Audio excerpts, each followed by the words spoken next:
If you want to duplicate the video clip in Adobe Premiere Pro timeline, what you have to do is that you have to press the Alt key and then drag that clip and it will be copied. So this clip and this clip is same. So I'm just not gonna do Control Z. So if you want to like duplicate the video as well as audio, what you have to do is that you have to use the selection tool and then click on the video clip, and you can notice that it is selecting both audio as well as video. Once both are selected, press Alt key once again and then drag it.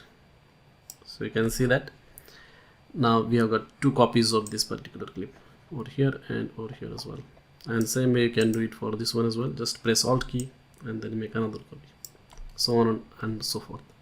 Thank you for watching.